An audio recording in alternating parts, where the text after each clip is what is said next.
देखें, मैं औरंगजेब की पूरी तारीख बताने के लिए नहीं खड़ा हूं, लेकिन एक चीज मिलती है। बनारस में एक पंडित के घर एक लड़की थी, जवान लड़की, और जब वो जवान हुई तो बनारस में उस वक्त जो गवर्नर था, कोतवाल था शायद, उसका नाम इब्राहिम कुछ था, मुसलमान था, अय्याश किस्म का था। लड़कियों के ऊपर डोरे डालना, उनको पकड़ना, उनको अपने हरम में जीनत बनाना, ये उसके काम थे। अब ये खूबसूरत जवान लड़की पर वो फिदा हो गया, आशिक हो गया, और उसने किसी भी तरह से इस लड़की को हासिल करने के लिए एड़ी चोटी का जोर लगाया। और आखिर में आकर के हुआ ये कि उसके घर के अतराफ हिसार हो जाता था, घेराबंदी। फिर पंडित मजबूर हो गया, अपनी बेटी से कहा कि चलो, जब वो बड़ा आदमी है तो उसके आगे हम लोग कुछ नहीं कर सकते, बेटी तुम चले जाओ, तैयार हो जाओ, वो चाहता है तुमसे शादी करने के लिए। लड़की को इस चीज की बिल्कुल भी रजामंदी नहीं थी। उसने कहा कि मुझे थोड़ा वक्त दे दीजिए। वो एक उस वक्त सवारी लेती है बनारस से, तारीख में मौजूद है, और उसने उसी वक्त दिल्ली का सफर इख्तियार किया जहां औरंगजेब आलमगीर जामा मस्जिद में हुआ करते थे। जुमा का दिन था, ये खातून मर्दाना लिबास पहन करके गई, लड़कों का लिबास पहन करके।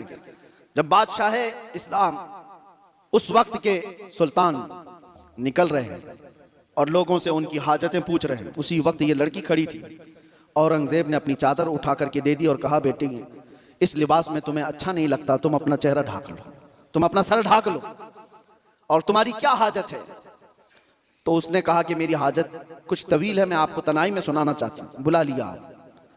दौलत कदे पर वो खातून आई, जवान लड़की, और उसने वाकया सुना दिया कि आपका भेजा हुआ गवर्नर, आपका भेजा हुआ कोतवाल इस तरह से लड़कियों की इज्जत पर हमला करता है, और मेरे घर पर भी अब उसकी नजर है, और मुझे अपनी हरम की जीनत बनाना चाहता है। तो औरंगजेब ने कहा कि ठीक है, वापस जाओ, तुम्हारे बाप से कहो शादी की तैयारियां कर लें। वो लड़की मायूस हो गई, जिस चीज के लिए मैं बनारस से दिल्ली का सफर करके आई थी, बादशाह भी यही कह रहा है, लेकिन एक दिल में हो एक आस थी कि बादशाह ने मुझे बेटी कहकर पुकारा। वापस वो आई, अपने बाप से कहा, बादशाह ने तो ये कहा। बाप ने कहा कि बेटा अब कहाँ इंसाफ है, तुम तैयारी कर लो। डोली सज गई और शादी का दिन भी आ गया। वो जालिम अय्याश कोतवाल अपने सिपाहियों समेत इसकी डोली उठाने के लिए आया और रास्ते भर में लोगों पर लुटाते हुए जा रहा था। और जैसे ही बीच रास्ते में पहुंचा, एक फकीर आया और उसको कहा कि मुझे भी कुछ लुटाना चाहते हो? उसने कहा नीचे जितनी गिरी हुई हैं वो सब उठा ले। उस फकीर ने उसको बग्गी से नीचे खींच लिया।